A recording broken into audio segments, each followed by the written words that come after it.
Basically extraterrestrial entities from a planet called Nibiru. Standing 8 feet tall. Of a non-human intelligence that was manipulating genes. And see here the Anunnaki on each side. What if ancient gods weren't myths but visitors from the stars? And what if the proof didn't come from pyramids or paintings, but from a bizarre object that flew through our solar system in 2017? Could this finally be contacted?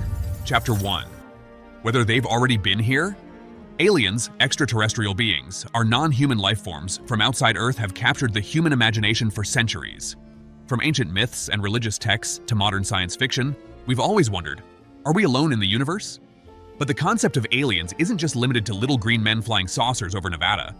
In scientific terms, an alien can be any form of life, microscopic or intelligent, that originates beyond our planet. So, the spectrum is vast, from bacteria to hyper-intelligent civilizations that may be thousands or even millions of years ahead of us. The real question is not just who they are, but whether they've already been here. In the Milky Way alone, there are estimated to be billions of planets situated at just the right distance from their stars, what astronomers call the habitable zone. This Goldilocks region isn't too hot or too cold, making it ideal for water to exist in liquid form, and by extension, for life to potentially emerge. So, if there are so many life-supporting planets just in our galaxy, and likely trillions more in the entire universe, why haven't we found aliens yet? Welcome to the Fermi Paradox. Named after physicist Enrico Fermi, the paradox asks a chillingly simple question. If the universe is so big and so old and intelligent life is likely, then where is everybody? Continuous studies take a bold swing at solving this mystery. Maybe they did visit, just not recently. This theory flips the Fermi Paradox on its head. Instead of asking, why haven't they visited? It asks, what if they already came and went? This theory suggests that extraterrestrials may have come to Earth millions or even billions of years ago, at a time when no intelligent humans were present to witness it. The evidence of their visit, if any remains, may be buried deep beneath the Earth or long eroded by time. The Fermi Paradox rests on staggering statistics. Our galaxy, the Milky Way, is home to as many as 400 billion stars, about 20 billion of which are similar to our Sun. If just a fifth of those have Earth-sized planets in habitable zones, that's 4 billion potential Earths. Even if only 0.1% of those planets host life, that's still 1 million planets with living beings. Now consider this. Earth is about 4 billion years old, but the Milky Way is roughly 13 billion years old. That means alien civilizations may have had an almost 9 billion year head start to develop advanced technologies, including interstellar travel. But this flipped theory points out something older theories overlooked: the motion of our galaxy. Our galaxy moves, and solar systems occasionally pass close to each other. These rare alignments could give alien civilizations the perfect window to travel between stars. So Earth might have been a stop along the way, possibly before humans even arrived. This idea gives new context to the controversial theory of ancient astronauts. Chapter 2. Ancient astronauts. According to this belief, extraterrestrials made contact with early humans in prehistoric times, possibly influencing our religions, cultures, and even biology. Though widely dismissed by scholars as pseudoscience, the theory insists that gods in ancient mythologies might have been alien visitors, and that some technologies described in religious texts were actually misunderstood alien technologies. One of the central texts cited by proponents is the Sumerian myth of Enuma Elish, where human beings were allegedly created by a group of gods known as the Anunnaki. The ancient astronaut interpretation suggests that these gods were aliens who came to Earth on a resource-gathering mission, specifically to mine gold. When the work became too strenuous, they engineered humans as a labor force, genetically modified to serve their needs. In Hindu mythology, another striking reference comes in the form of vimanas, flying chariots described in ancient Indian texts like the Ramayana and the Mahabharata. These aerial vehicles are described with remarkable detail, often equipped with weapons and engines that resemble modern aircraft or even spacecraft. To believers, it's hard to explain such detailed technological imagery from ancient times unless it was inspired by something real, something seen. But it's not just written texts that stir curiosity. Around the world, prehistoric artwork and carvings seem to suggest a recurring theme. Chapter 3. Beings from the Sky.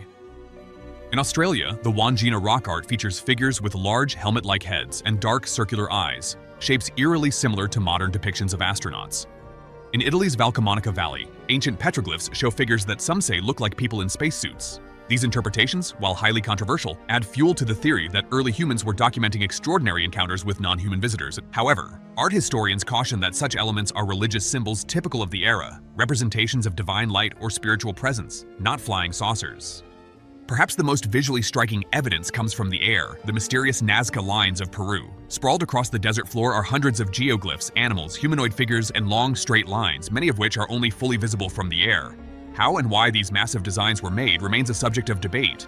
Ancient astronaut theorists suggest they may have served as signals to aircraft or even as landing strips for alien visitors. However, archaeologists argue that they were ceremonial pathways made for spiritual rituals, and yet the mystery of their scale and the precision with which they were created continues to spark speculation. Artifacts like the Saqqara bird of Egypt and the gold quimbaya figurines from Colombia also stir debate. These small ancient models bear a striking resemblance to modern airplanes with wings, tails, and streamlined shapes. Then there are the megalithic structures, massive stone creations that seem far too advanced for their time. The Great Pyramid of Giza, Machu Picchu in Peru, the Moai statues of Easter Island, and Baalbek in Lebanon all share features that suggest remarkable engineering skill. Stones weighing hundreds of tons, cut and fit with laser-like precision, and moved over long distances. While modern archaeology has demonstrated plausible methods for moving large stones using ropes, levers, and manpower, believers in the ancient astronaut theory argue that these feats were too advanced for the tools of the time. Just when the theory seemed to vanish into myth, in 2017, a mysterious object called Oumuamua entered our solar system. Bizarre, fast, and unexplainable. Chapter 4. The Oumuamua Incident. When astronomers at the University of Hawaii scanned the night sky on October 19, 2017, using the powerful Pan-STARRS 1 telescope perched atop Haleakala, they had no idea they were about to change the history of space observation forever. Canadian astronomer Robert Varick was the first to notice it. A bizarre object blazing through our solar system at a jaw-dropping 200,000 meters per hour, 5 times faster than any known near-Earth asteroid. Originally thought to be a comet, it quickly became clear that this was no ordinary space rock. It had no visible tail, no dust, no water vapor, nothing, and its trajectory wasn't elliptical like a comet or asteroid. It was a straight shot through the solar system as if it had come from the stars with a mission. The object was officially named 1I/2017U1, but soon nicknamed Oumuamua, meaning scout in Hawaiian.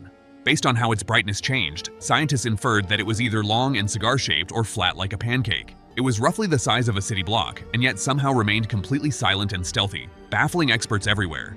Then it accelerated, without propulsion, without outgassing, without any known reason.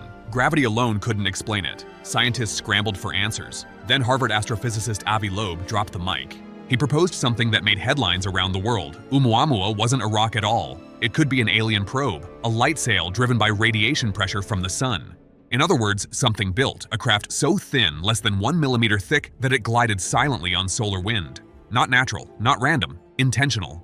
Loeb published his theory in a respected journal and later doubled down in his best-selling book, Extraterrestrial, the first sign of intelligent life beyond Earth. While the scientific community was split, some called him reckless, others hailed him as bold, and Loeb stood firm. "When you eliminate the impossible," he said, quoting Sherlock Holmes, "whatever remains, however improbable, must be the truth." So, after all these theories, have aliens been visiting Earth for millions of years? Maybe. Ancient myths, strange artifacts, and now an object from interstellar space acting like a scout. It's no longer crazy to ask the question.